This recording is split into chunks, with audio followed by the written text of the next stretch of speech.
Okay, Sacha, thank you very much for taking the time to come and talk to us today. This is a part of a string of interviews we're doing with various people from B Collaboration. Can you tell us a little bit about yourself and what you're doing, and a bit about your past, please? Yeah, well, I have two businesses. The first business I have is a digital agency. As you know, you work with us on that. And we have a really new, exciting business called businessagent.com, which is the UK's first crowdfunding aggregator, where we put all the equity and debt crowdfunding opportunities in one place to allow investors and entrepreneurs to get, the investment they need and the finance they need. Great, we'll come on to that in a bit. But going back to when we met, I mean, four and odd years ago, yeah. I remember you was kind of running around, entrepreneur, doing lots of different things. How would you describe life back then? I think when we first met, didn't we? I had about 7 businesses. Yeah, you were like running. Yeah, we had a brand of EQ. Some not making any money. Some making money, silly amounts of money. Expanding fast. Running here, there, everywhere. Very brash, very confident. Thought I knew it all. It was quite an interesting phase, exciting phase. But there was a boom and a crash to that as well. Yeah, and then we started working with each other for a little while, didn't I? I started kind of working with you and the team, and you kind of made some big decisions, didn't you, at that time? You made some changes to your approach to what you were doing. Yeah, I mean, we talked about you coming in as a coach, and we did some basic business coaching, brought me back to basics. I remember you showing me the graph of where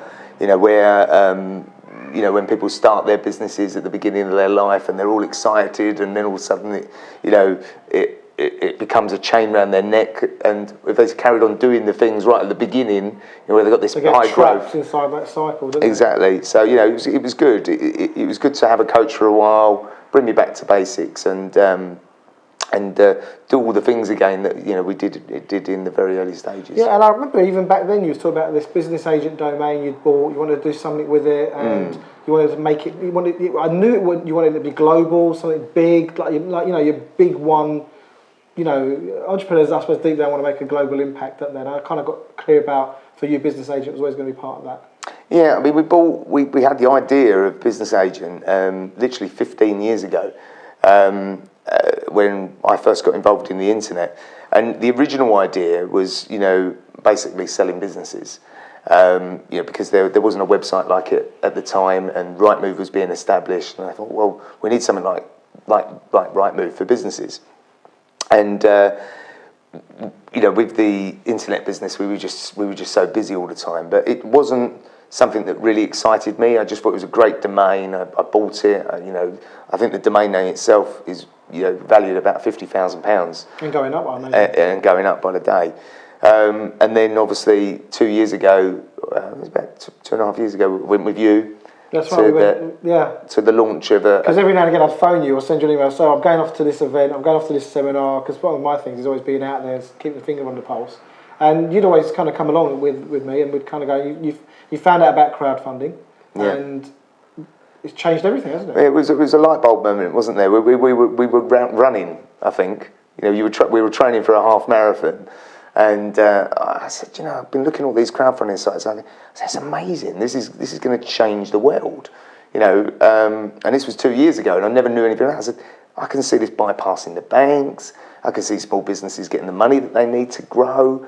And then I started to look at the crowdfunding sites, the individual ones, and realised that they only had sort of 4, maybe 3 opportunities. And I literally said to you, I said, why don't they just get together and put it all on one website, rather than compete and collaborate? What your whole mission statement was about. It was the back of that idea. My background of having business agent, and also the fact that. My first jobs back in the internet was working for Scoop.com, which is the original aggregators, the Yellow Pages of the world. So I had all that experience there, ready to go. The domain, the digital agency. It was almost like everything was like there was a synchronicity. Exactly. All the perfect elements came in. And also you've seen B Collaboration from day one, from before inception. There's a number of people that have been around from the beginning, supporting me, trying to help us. How have you seen B Collaboration change and develop? And And I suppose on the back end of that, if someone's watching this video and thinking about being part of the community, what are the benefits of being? What would you cite the benefits of being part of this community? Well, I think collaboration, big collaboration. Yeah, I have seen it grow. You know, it's turned. There was an original idea and a dream from you, and it's organic, isn't it? It's been an organic growth, and what is nice about it is the people that you've got involved and that were the the original founders with you are genuinely in it to help people and help each other.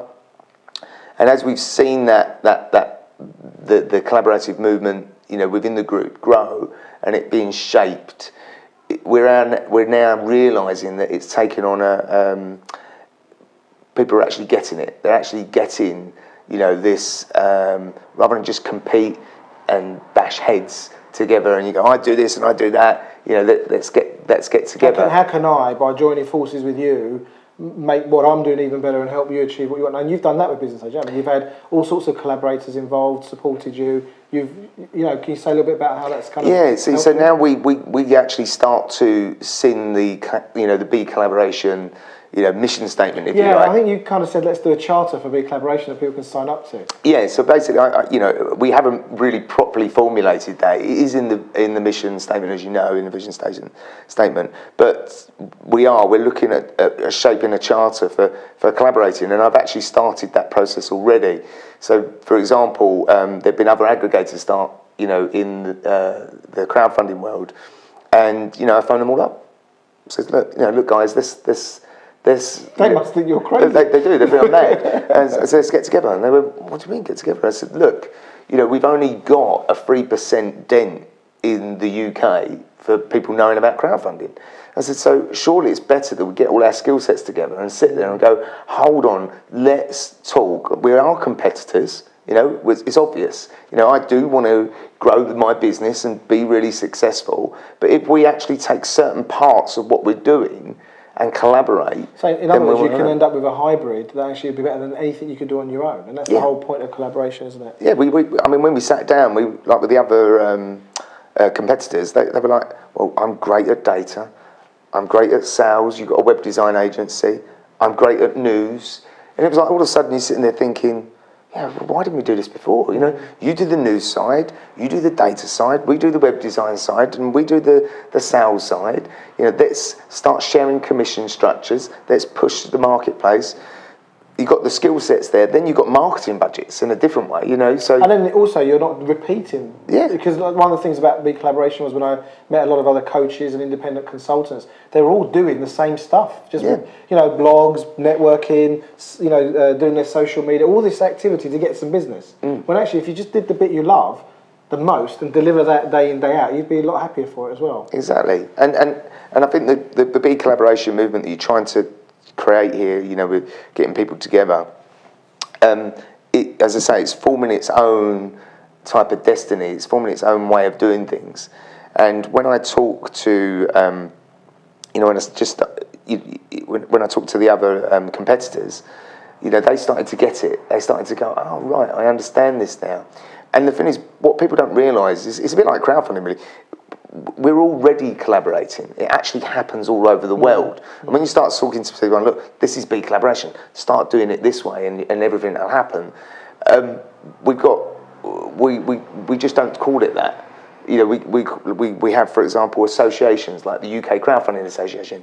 That's collaboration, but they haven't really grasped it. But they just realise, these businesses realise, we need an association to promote crowdfunding. Yeah. I mean, the other thing is, one of the things I've been citing is the current contextual poise out there, the way society works at the moment. There's a lot of competition, there's a lot of fear, we're operating from scarcity. So if I share my ideas with you, you're going to steal them, or you're going to take my clients, or there isn't enough to go around, so I've got to store all my nuts in one place and keep an eye on them. And what we're finding is it's very fear-driven. A lot of our media is fear-driven. And really to go in and talk the way you talk, having the confidence to be able to stand your ground, know who you are and where your value is, it's a great thing for people to be able to do that and share those ideas together. Yeah, I mean that's what you've just talked about there is one of the biggest challenges that I think that B Collaboration has. You know, a movement of collaboration that still holds a level of competition between people to encourage them to actually be the best that they can be. And that's always the problem with these, you know. Well, you can still be the best you can be. I mean, and was it the race is long and it's only with yourself at the end of the day. You're not going to win. No one gets out alive, right? No. But the thing is actually concretely we're starting with what we're doing, you know, now, and it's about conquering that fear. If I 2 years ago, I would not have phoned up all my competitors and gone, let's sit down and talk about this. You'd be looking at them and going, no, they're no good at that, they're rubbish at that, rather than going, what are they brilliant at, and I can work with that and help me. Exactly. So looking at the future, you know, what does we're coming to the end of 2014. Any predictions for 2015 and beyond? I can tell you right now that the biggest shake-up in industry is the banking industry and investment. I predicted the internet 15 years ago. You know, I was going around talking to estate agents saying, look, you know, you need to get on the internet. And they were saying to me, you know, you've got to be kidding. We got the local paper. We've got the local newspaper. Yeah, it was absolutely ridiculous. And I still see these guys today and they go, Sacha, I remember when you told me. And I was like, yeah. Now, back then, we had a growth rate for internet usage of about 125% per annum. Right.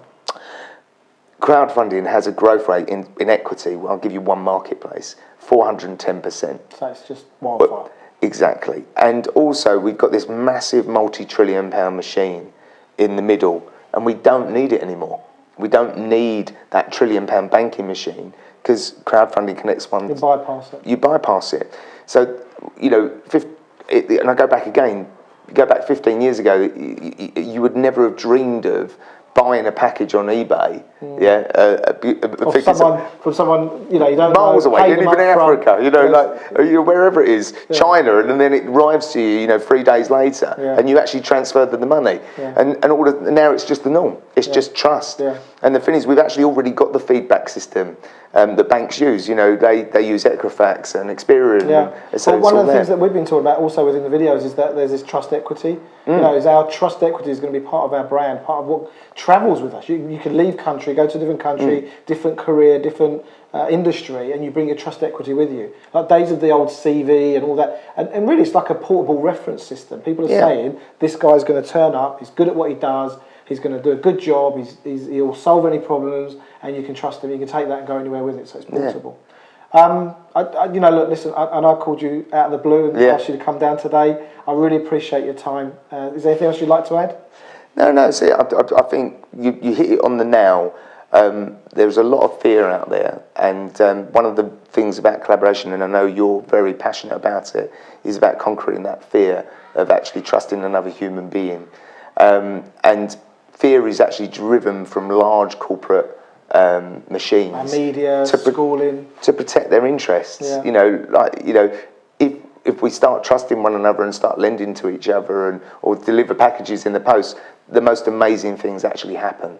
You know, like I say, next 3 years you'll see. On that note, I was writing a vision and mission statement with a client yesterday, and we put trust. The possibilities are endless. Because when you trust people and you can rely on them, not that they're going to get it right all the time, because that's not. I don't know what that is. But it's how you put things right afterwards. Exactly. Sacha, it's been a pleasure meeting you, and I really appreciate your time, and I wish you all the best with Business Agent, and I look forward to your career and shaping the future.